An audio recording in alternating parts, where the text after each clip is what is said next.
Hello future IITians and NITians. तो आज अपन बात करेंगे जेईई मेंस के लिए स्टार्ट की गई मिनी टेस्ट सीरीज के बारे में, जिसमें कि एज ऑलवेज मैथमेटिक्स के रिगार्डिंग 5 क्वेश्चंस को अपन डील करेंगे, जो कि आपके अपकमिंग एग्जाम्स के लिए काफ़ी ज़्यादा हेल्पफुल होंगे। फॉर एग्जांपल अपने को यहाँ पे क्वेश्चन दे रखा है जो कि लिमिट के रिगार्डिंग है ना। यहाँ पे सबसे पहली चीज़ अगर अपन देखें तो यहाँ पे फ्रैक्शनल पार्ट फंक्शन का यूज़ कर रखा है और लिमिट के बारे में बोला है कि x टेंड्स टू 0 प्लस है, 0 प्लस है ना। अब इसका मतलब थोड़ा सा समझ लेते हैं। जैसे अगर मान लो फ्रैक्शनल पार्ट फंक्शन की मैं बात करता हूँ तो उसका ग्राफ कुछ इस तरीके से मूव करता है ना। अब यहाँ पे देखो एग्जैक्टली अगर जीरो पे हम बात करते तो यहाँ पे लिमिट इसका एग्जिस्ट नहीं करता, क्योंकि LHL RHL दोनों की वैल्यू इक्वल नहीं होती। बट यहाँ पे बात कर रहा है जीरो प्लस, मतलब जीरो से जस्ट आगे, तो ये इस वाली रेंज में बात कर रहा है यहाँ पे। मतलब कि जब x की वैल्यू यहाँ पे चल रही है, इस लाइन पे चल रही है, तब बात कर रहा है। तो उस सिचुएशन में अपन इस लाइन की डायरेक्ट इक्वेशन भी लिख सकते हैं, जो कि y इक्वल टू एक्स वाली लाइन है। तो यहां से मैं अल्टीमेटली ये कहना चाह रहा हूं कि x को मैं, या fractional part function of x को मैं x से रिप्लेस कर सकता हूं, क्योंकि लगभग दोनों की वैल्यू सेम ही होगी। तो अब अपन यहाँ पे क्या कर सकते हैं, सिंस यहाँ पे एक तो ये वाला चीज कर सकते हैं, दूसरा अपने को यहाँ पे कोई भी जैसे टोटल इनडिटर्मिनेट फॉर्म्स जो कि 7 है, उनमें से कोई सा भी टाइप का फॉर्म यहाँ पे अपने को नहीं दिख रहा है। तो अपन क्या करेंगे, यहाँ पे सीधा सा सबसे पहले ln ले लो। ln अगर मान लो मैं यहाँ पे ले लेता हूँ तो मेरे पास में यहाँ पे क्या आएगा, यहाँ पे आ जाएगा limit x tends to 0 plus, और ये पावर आगे आ जाएगा, या यहाँ पे इसको डायरेक्ट x लिख दे रहा हूँ। यहाँ पे आएगा ln, यहाँ पे 1 प्लस एक्स पूरी की power 1 by x divide by e. अब इसको सिंप्लीफाई करते हुए अपने को चलना है, तो अपन यहाँ पे क्या लिख सकते हैं, ये हो जाएगा limit x tends to 0 plus, है ना। यहाँ पे तो 1 अपॉन एक्स है ही। अब इसको मैं क्या लिख सकता हूँ, ln m बाई n है ना, और यहाँ पे पावर भी है तो ये पावर आगे आ जाएगी। तो अपन यहाँ पे इसको ऐसे लिख सकते हैं कि ये हो जाएगा 1 upon x ln 1 plus x minus ln e। ये अपने पास में वैल्यू आ जाएगी। अब ln e की वैल्यू हमको पता है 1 होती है, और यहाँ पे इसका अपन एलसीएम ले सकते हैं। ये अल्टीमेटली अपने को क्या बन रहा है, ये बन रहा है ln 1 plus x by x minus 1। यहाँ पे इसका एलसीएम लेके इसको सिंप्लीफाई कर दो, और 1 अपॉन एक्स से इसको मल्टीप्लाई मैं कर देता हूँ, तो मेरे पास में यहाँ पे बनेगा limit x tends to 0 plus, और यहाँ पे आ जाएगा ln 1 plus x minus x divide by x square. ठीक है, क्योंकि ये वाला x भी तो यहाँ पे आएगा। अब ये अपने पास में आ गया है। अब मेरे को यहाँ पे देखो, अब जैसे ही मैं x टेंस टू 0 प्लस यहाँ पे डालता हूँ तो यहाँ पे मेरे को दिख रहा है कि 0 बाई 0 फॉर्म है, और जब भी 0 बाई 0 फॉर्म दिखे तो सबसे आसान मेथड यहाँ पे रहता है LH रूल लगाने का। तो सीधा सीधा LH रूल लगा देते हैं, यानी कि न्यूमरेटर और डिनोमिनेटर का अलग अलग हम डिफ्रेंशिएशन कर देते हैं। न्यूमरेटर का डिफ्रेंशिएशन करेंगे तो ln x का, या ln 1 प्लस एक्स का डिफ्रेंशिएशन क्या हो जाएगा, 1 अपॉन 1 प्लस एक्स, और 1 प्लस एक्स का डिफ्रेंशिएशन 1 हो गया, माइनस एक्स का 1 हो गया, नीचे क्या है एक्स स्क्वायर, इसका डिफ्रेंशिएशन 2x हो जाएगा। ये अपने पास में आएगा। अब देखो यहाँ पे अगर इसको सिंप्लीफाई करते हैं तो ये हो जाएगा x टेंस टू 0 प्लस, यहाँ पे 1 माइनस 1 माइनस एक्स, यहाँ पे 1 प्लस एक्स था लेकिन उसका आगे माइनस था, तो दोनों माइनस हो जाएगा, और यहाँ पे आएगा 2x, और इसके साथ 1 प्लस एक्स जो ऊपर एलसीएम लिया है वो नीचे आ जाएगा। अब यहाँ पे देखो 1 से 1 कैंसिल हो गया, और इस x से ये x कैंसिल हो जाएगा। तो अपने पास आ रहा है limit x tends to 0 plus minus half into 1 upon 1 plus x. अब सीधा सीधा x की वैल्यू डाल दो, यहाँ पे 0 डालते हैं तो ये हो जाएगा 1 अपॉन 1 प्लस 0, यानी कि 1 हो जाएगा। तो वैल्यू इसकी आ रही है माइनस हाफ। ये एक्चुअली में वैल्यू ln y की है, और मेरे को यहाँ पे y की वैल्यू पूछा, क्योंकि अपन तो इस पूरे फंक्शन को y माने, तो y की वैल्यू निकालेंगे तो ये आ जाएगा e की पावर माइनस हाफ, जिसको मैं 1 अपॉन रूट ई भी लिख सकता हूँ। तो इस क्वेश्चन का जो करेक्ट आंसर है वो निकल के आ जाएगा डी। अब नेक्स्ट क्वेश्चन की तरफ चलते हैं। नेक्स्ट क्वेश्चन काफी इंटरेस्टिंग क्वेश्चन है ना। यहाँ पे देखो क्या बोला है, पहले इस क्वेश्चन को काफी आसानी से हम समझ लेते हैं। देखो यहाँ पे बोल रहा है कि एफ एक्स एक फंक्शन है ना, जब वहां पे x की वैल्यू 0 से 7 में रहती है तो उसका आउटपुट जो है वो अपने को पॉजिटिव मिलता है। फिर बोल रहा है कि एफ डैश एक्स जो है वो भी पॉजिटिव मिलता है जब x यहाँ से यहाँ मूव कर रहा है। फिर उसके बाद बोलता है कि उसका डबल डिफरेंशिएशन यानी कि एफ डबल डैश एक्स, उसकी वैल्यू भी पॉजिटिव मिलता है जब x यहाँ से यहाँ मूव कर रहा है। उसके साथ साथ बोला है कि इसका एफ इनवर्स भी एग्जिस्ट करता है। अब एक चीज देखो, वैसे यहाँ पे इस तरीके के क्वेश्चन दो फॉर्मेट में पूछे जाते हैं। पहला तो ये वाला फॉर्मेट हो गया, एक और फॉर्मेट होता है जहाँ पे एफ डैश 1 एफ डैश 2 इस तरीके से कुछ वैल्यूज दे देगा, जहाँ पे अल्टीमेटली अपने को एफ एक्स फंक्शन पहले निकालना पड़ेगा, फिर उसके बारे में उसका इनवर्स वगैरह निकाल के फिर वैल्यूज निकाल सकते हैं। बट यहाँ पे ये उस तरीके का क्वेश्चन नहीं है, यहाँ पे थोड़ा सा अलग तरीके से पूछा। देखो यहाँ पे क्या बोला है कि सिंस इसका एफ डैश एक्स जो है ये पॉजिटिव है, जब एक्स की वैल्यू यहाँ से यहाँ है, तो इस सिचुएशन में अपन क्या बोल सकते हैं कि ये जो फंक्शन होगा ये एक्चुअली में एक इंक्रीजिंग फंक्शन है। और आगे चलते हैं, फिर बोला है F double dash x positive है, तो यहां से अपन क्या बोल सकते हैं, यहां से मैं बोल सकता हूं कि इसका जो ग्राफ होगा वो कॉनकेव अप होगा या कॉनकेव अपवर्ड टाइप से होगा, है ना। अब यहां पे देखो यहीं से इसका सॉल्यूशन मिल जाएगा, यहीं से इसका आंसर मिल जाएगा, बट एक एग्जांपल मैं पहले समझा देता हूं। उसका एग्जांपल जैसे कि अगर मान लो अपने को यहाँ पे एक फंक्शन दे रखा है जिसका एफ डबल डैश एक्स जो है वो एग्जिस्ट भी कर रहा है, पॉजिटिव भी है, तो अपन यहाँ पे एक डबल डिफरेंशिएटिव फंक्शन जो है उसको ले लेते हैं। For example x F x की जगह एक्स स्क्वायर प्लस वन में ले रहा हूँ, रेफरेंस के लिए अपन ले रहे हैं, बस अंडरस्टैंडिंग के लिए, एग्जैक्टली ये नहीं होगा, है ना। तो अब जब x की वैल्यू 0 से 7 के बीच में है तो इसका ग्राफ कुछ इस तरीके से मूव करेगा। अब इसका फायदा क्या है, अब यहां पे देखो, यहां पे क्या बोल रहा है कि इसका इनवर्स भी एग्जिस्ट करता है। अब इनवर्स एग्जिस्ट करने का मतलब क्या होता है, ग्राफिकली अगर अपन इन जो दोनों चीजों को देखें एफ एक्स और एफ इनवर्स एक्स, तो इसका मतलब होता है कि y is equal to x line अगर मैं ड्रॉ कर देता हूं तो जो एफ एक्स फंक्शन है और एफ इनवर्स फंक्शन है उन दोनों के ग्राफ जो है एक दूसरे के मिरर इमेज होते हैं, तो इसका ग्राफ कुछ इस तरीके से मूव करेगा। सिंस यहां पे बोल रहा है कि एफ एक्स की वैल्यू जब एक्स की वैल्यू 0 7 में है तो पॉजिटिव आ रही है ना, तो अब इसका मिरर इमेज भी पॉजिटिव साइड में ही बनेगा, है ना। जब इसका मिरर इमेज पॉजिटिव साइड में ही बनेगा, ये रेड वाला जो ग्राफ है एक्चुअली में एफ इनवर्स एक्स के ग्राफ को रिप्रेजेंट कर रहा है। यहां पे अगर तुम y की वैल्यू देखोगे तो वो भी पॉजिटिव ही आ रही है, जिसका मतलब जब x की वैल्यू 0 से 7 के बीच में रहेगी तो एफ इनवर्स x की वैल्यू भी पॉजिटिव रहेगी, तो ये वैल्यू भी पॉजिटिव आएगी, सेकंड वाली भी पॉजिटिव आएगी और थर्ड वाली भी पॉजिटिव आएगी। उसके साथ साथ यहाँ पे हर बार प्लस है, एक बार प्लस यहाँ पे है, एक बार प्लस यहाँ पे, जिसका मतलब सारी की सारी वैल्यूज का एडिशन हो रहा है। तो पॉजिटिव वैल्यूज का एडिशन अगर करोगे तो अल्टीमेटली पॉजिटिव ही अपने पास में आउटपुट मिलेगी, है ना। अब ये यहीं से भी अपन कंक्लूड कर सकते थे कि अगर कोई फंक्शन जो कि यहाँ पे x की वैल्यूज पे पॉजिटिव आउटपुट दे रहा है, उसके साथ साथ वहां पे उसका एफ डैश एक्स की वैल्यू पॉजिटिव है, यानी कि इंक्रीजिंग फंक्शन, तो उसका ग्राफ इंक्रीजिंग टाइप से होगा और उसका कॉनकेव अपवर्ड टाइप होगा, क्योंकि वहां पे F double dash x positive है। तो अपन यहाँ पे बोल सकते हैं कि उसका एफ एक्स का जो आउटपुट होगा वो पॉजिटिव है, तो उसका इनवर्स जो है उसका आउटपुट भी हमेशा पॉजिटिव ही अपने को मिलेगा। तो यहां पे अपने पास में इस क्वेश्चन का करेक्ट आंसर जो है वो बी निकल के आ जाएगा। अब नेक्स्ट क्वेश्चन की तरफ चलते हैं जो कि ट्रिग्नोमेट्री से रिलेटेड है। यहाँ पे ये कुछ वैल्यूज दे रखी हैं, इसको सिंप्लीफाई करके अपने को बताना है। अब देखो वैसे तो अपन पाई के रेस्पेक्ट में रेडियन के फॉर्मेट में भी क्वेश्चन को सॉल्व कर सकते हैं, बट अगर मैं पाई बाई 9 को 20 डिग्री में कन्वर्ट करके लिखता हूँ, थोड़ा आसान दिखेगा। तो जैसे कि यहाँ पे ये हो जाएगा sine 80 degree divide by sine 20 degree minus √3 divide by 2 sine 80 degree. अब यहां पे ले लेते हैं हम एलसीएम। एलसीएम लेंगे तो अपने पास में आएगा 2 साइन 80 डिग्री साइन 20 डिग्री, यहां पे हो जाएगा 2 sine square 80 degree minus √3 sine 20 degree. ये अपने पास में वैल्यू है।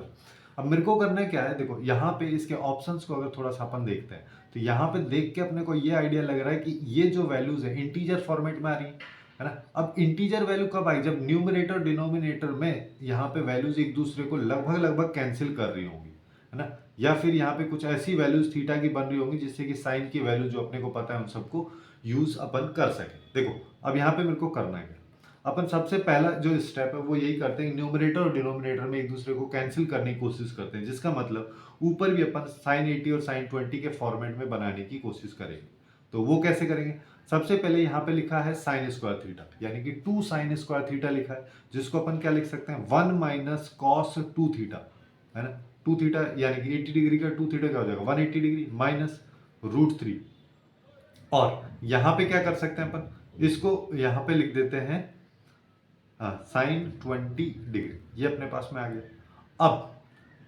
अब यहां पे देखो ये अपने पास में 2 साइन 80 डिग्री और साइन 20 डिग्री ये अपने पास में आ रहा। अब यहां पे मेरे को क्या करना है, देखो यहां पे अपने को सीधा सीधा अपन यहाँ पे क्या अप्रोच लगा सकते हैं कि अगर मान लो मैं यहाँ पे इसको 2 से मल्टीप्लाई कर देता हूं, है ना, यानी कि देखो 1 माइनस कॉस 160 डिग्री माइनस 2 से मैं इसको मल्टीप्लाई किया, ये √3/2 हो गया, यहाँ पे साइन 20 हो गया जो कि ऑलरेडी पहले से दे रखा है, divide by 2 into sine 80 degree and sine 20 degree. अब अपने को यहाँ पे क्या करना है, अपन यहाँ पे देखो 180 डिग्री तो ये तो लिखा ही हुआ है, यहाँ पे मैं इस √3/2 को साइन 60 लिख सकता हूँ, है ना।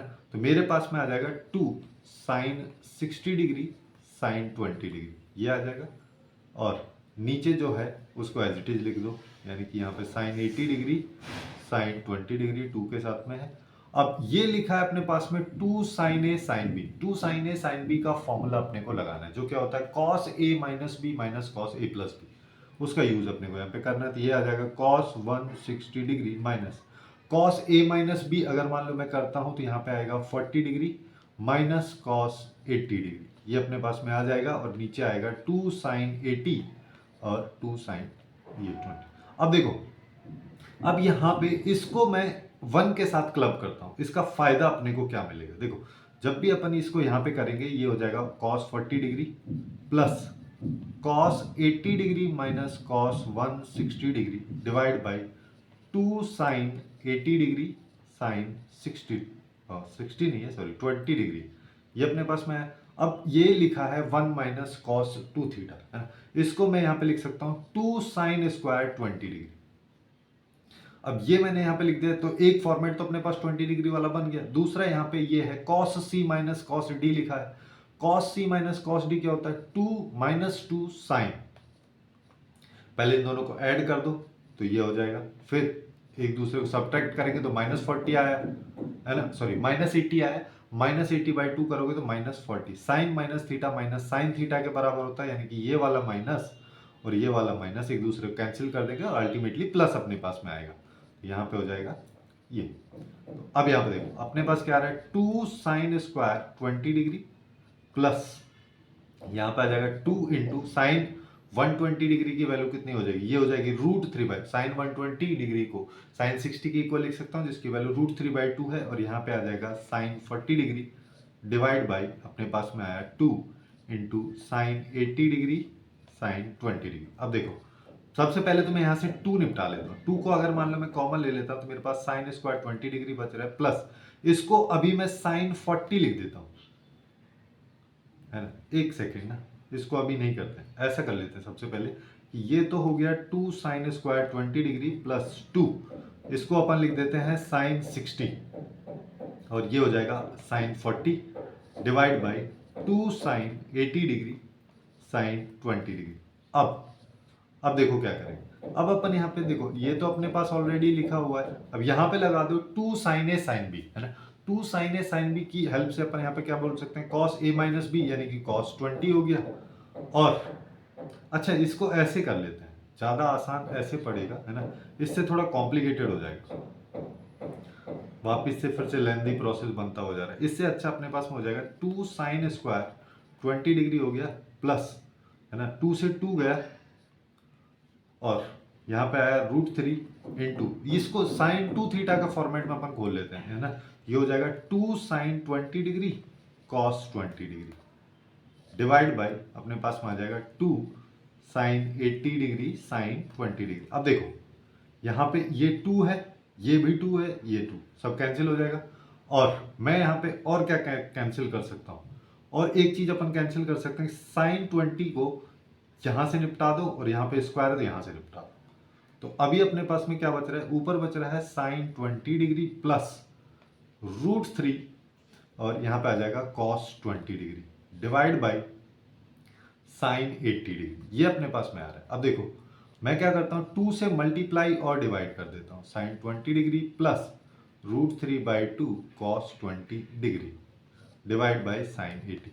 अब ऊपर वाले को अपन ऐसे देख लेते हैं, sign A cos B plus cos A sine B, जिसका मतलब ये 60 डिग्री वाला होगा, है ना, कॉस 60 की वैल्यू ये है और साइन 30 की वैल्यू, सॉरी साइन 60 की वैल्यू ये है, तो ये हो जाएगा साइन ए प्लस बी, तो 2 into sine A plus B 60 plus 20 divide by sine 80, sine 80 नीचे है, साइन 80 ऊपर, एक दूसरे को कैंसिल कर देंगे, अल्टीमेटली अपने पास आएगा 2, जो कि इस क्वेश्चन का करेक्ट आंसर हो जाएगा। काफ़ी कॉम्प्लिकेटेड टाइप का क्वेश्चन था, लेकिन अपन इसको इस तरीके से सॉल्व कर सकते हैं। अब देखो, अब अपने को बाइनोमियल के क्वेश्चन दे रखा है जिसमें x की पावर 18 का कोफिशिएंट पूछा है, बट यहाँ पे दो वैल्यूज जो हैं, दो एक्सप्रेशन आपस में मल्टीप्लाइड है। तो इस तरीके के क्वेश्चंस को अपन कैसे अप्रोच करेंगे? तो यहाँ पे देखो, एक चीज ये देख सकते हैं कि यहाँ पे ये वाली जो वैल्यूज है ये एक जीपी में चल रही है। जीपी का सम मैं निकाल सकता हूँ। जीपी का सम निकालेंगे तो यहाँ पे क्या हो जाएगा, a इंटू 1 माइनस आर क्या है, वो x है। तो x total number of terms या n क्या है, वो 9 है, डिवाइड बाई 1 माइनस एक्स, और पूरे की पावर जो है उसको भूलना नहीं है, वो 14 लिखा हुआ है ना। तो अभी अपने पास क्या आ रहा है, ये पूरा एक्सप्रेशन को एक साथ लिखोगे तो ये आ रहा है 1 माइनस एक्स की पावर 15 इंटू 1 माइनस एक्स की पावर 19 की power 14 divide by 1 minus x की पावर 14। अब ये पूरा इसको कैंसिल कर देगा, अपने पास केवल ये बचेगा। तो अपने पास क्या बच रहा है, 1 minus x into 1 minus x की पावर 9 की पावर 14। इसको थोड़ा सा और सिंप्लीफाई करके मैं क्या लिख सकता हूँ, इसको अलग अलग मल्टीप्लाई कर दो। एक बार 1 से किया तो 1 माइनस एक्स की पावर 9 बाई ये आ गया, माइनस एक्स के साथ किया तो 1 माइनस एक्स की पावर 9 बाई 40 ये। अब मेरे को क्या चाहिए, मेरे को चाहिए एक्स की पावर 18 का कोफिशिएंट। तो यहाँ पे तो x की पावर 18 का कोफिशिएंट जो होगा वो ले लेंगे। यहाँ पे इसमें जो x की पावर 17 अगर बन रही होगी तो उसका कोफिशिएंट लेंगे, क्योंकि उसके साथ x भी मल्टीप्लाई करेंगे तभी जाके अपने पास में x की पावर 18 आएगा। तो यहाँ पे देखो, सबसे पहले x 1 माइनस एक्स की पावर 9 बाई 14, इसके लिए अपन बात करें टी आर प्लस 1 14 CR और माइनस एक्स की पावर ये 9 है, ऊपर आर 9r इक्वल टू, अगर मैं 18 की बात करता हूं तो r इक्वल टू 2 पे आएगा, है ना। r इक्वल टू 2 अगर मान लो मैं करूंगा तो इस वाले पोर्शन से मेरे को x की पावर 18 मिलेगा, और x की पावर 18 का कोफिशिएंट क्या हो जाएगा, 14c2। ये अपने पास में आ गया इस पोर्शन के लिए। तो यहाँ पे इसका तो मिल गया मेरे को 14c2। अब दूसरे की बात करते हैं। दूसरे वाले के लिए मेरे को x की पावर यहाँ पे क्या चाहिए, 9r इक्वल टू मेरे को चाहिए 17, जो कि कभी पॉसिबल ही नहीं है। क्यों? क्योंकि r यहाँ पे एक इंटीजर वैल्यू, अब ऐसी कोई इंटीजर वैल्यू होगी ही नहीं जिसको 9 से मल्टीप्लाई करे तो 17 अपने पास में आ जाए। तो यहाँ कभी भी x की पावर 18 जो है वो नहीं बनेगा सेकंड वाले में, केवल फर्स्ट वाले में बनेगा, जिसका कोफिशिएंट जो है वो है 14c2। इसकी वैल्यू निकाल लो, ये क्या हो जाएगा, n into n minus 1 divide by 2 factorial. तो ये हो जाएगा 7, 13 इंटू 7 करेंगे 91। इस क्वेश्चन का आंसर जो है वो अपने पास निकल के आएगा 91। अब नेक्स्ट क्वेश्चन की तरफ चलते हैं, जो कि इस सेगमेंट का लास्ट क्वेश्चन है ना। काफी इंटरेस्टिंग क्वेश्चन है ये भी, ये स्टैटिस्टिक्स के से रिलेटेड है। यहाँ पे क्या बोले कि अपने पास में एक ऑब्जर्वेशंस है, जैसे कि कौन कौन से 0, 1, 2, 3 इस तरीके से 9 तक चल रहे हैं, और सबका स्टैंडर्ड डेविएशन की जो वैल्यू है वो k। अब है ना, अगर ये ऐसा है तो ये जो नया पैटर्न या नया ऑब्जर्वेशन है, इन सब का वेरिएंस की वैल्यू क्या होगी, ये पूछे। तो सबसे पहले इसी का वेरिएंस निकाल लो, है ना। वैसे क्वेश्चन बिना कैलकुलेशन के ही हो जाएगा। देखो यहाँ पे 0, 1, 2, 3 है ना, इसका वेरिएंस अगर मान लो मैं निकालूंगा, जो कि सिग्मा स्क्वायर होता है, जो कि स्टैंडर्ड डेविएशन का होल स्क्वायर होता है, तो ये हो जाएगा के स्क्वायर। अब अपने पास नया पैटर्न क्या है, नया पैटर्न की बात करोगे तो 10, 11, 12, 13 इस तरीके से चल रहा है, लास्ट में 19। अब यहाँ पे एक चीज देखो, वैसे अगर तुम निकालना चाहो तो निकल के आ जाएगा, लेकिन एक चीज यहाँ पे देखो, यहाँ से यहाँ अगर मैं ट्रांसफर हो रहा हूँ, चेंज हो रहा है, तो +10 का चेंज हो रहा है, यहाँ पे भी +10 का चेंज हो रहा है, यहाँ पे भी +10 का चेंज हो रहा है, यहाँ पे भी +10 का चेंज हो रहा है। या ऐसे बोल लो कि पुराने जितने भी सभी के सभी ऑब्जर्वेशंस थे, उन सारे ऑब्जर्वेशंस के हर ऑब्जर्वेशन में अगर मैं +10 करते हुए चलता हूं तो मेरे पास नए ऑब्जर्वेशंस की लिस्ट बनती है। तो उसका वेरिएंस पूछा है। अब स्टैंडर्ड डेविएशन और यहाँ पे वेरिएंस जो है, जिसको सिग्मा स्क्वायर, इसके बारे में एक बात आपको पता होनी चाहिए कि अगर किसी भी ऑब्जर्वेशन, जैसे ओल्डर ऑब्जर्वेशन ये है और न्यू ऑब्जर्वेशन ये है ना, तो अगर मैं वहां पे सारे के सारे एलिमेंट्स में के ऐड कर देता हूं, तो अगर इसका वेरिएंस जो है सिग्मा स्क्वायर है, तो बाद में भी सिग्मा स्क्वायर ही रहेगा, या फिर सब्ट्रैक्ट कर देता हूं तो भी इस पे कोई फर्क नहीं पड़ेगा। अगर मैं मल्टीप्लाई करता हूं, है ना, अल्फा से के को मल्टीप्लाई कर देता हूं, तो शुरू में इसका अगर ये है ना, तो न्यू में यानी कि यहाँ पे अल्फा से अब मैं मल्टीप्लाई अगर इसको कर रहा हूँ तो अल्फा स्क्वायर से मल्टीप्लाई होगा इसका नया वाला वेरिएंस, है ना। और डिवाइड कर रहा हूँ अल्फा से, तो यहाँ पे अपने को इसका जो नया वाला वेरिएंस है वो अल्फा स्क्वायर से डिवाइड हो जाएगा। तो कुछ इस तरीके से चीज़ें चलती हैं, जिसका मतलब अपन यहाँ पे बोल सकते हैं कि इसका जो स्टार्टिंग में वेरिएंस था वही के वही नए ऑब्जर्वेशंस के लिए भी रहने वाला है। तो पहले इसका वेरिएंस के स्क्वायर था, तो नए वाले के लिए भी के स्क्वायर ही रहेगा। तो इस क्वेश्चन का जो करेक्ट आंसर है वो अपने पास निकल के आ जाएगा के स्क्वायर, यानी कि डी ऑप्शन। तो यही थे कुछ क्वेश्चंस जो कि जेई मेंस 2024 की मिनी टेस्ट सीरीज रिगार्डिंग थे। सो आज के लिए बस इतना ही। Hopefully you guys find it useful, and if you find it useful then please do like, share and subscribe.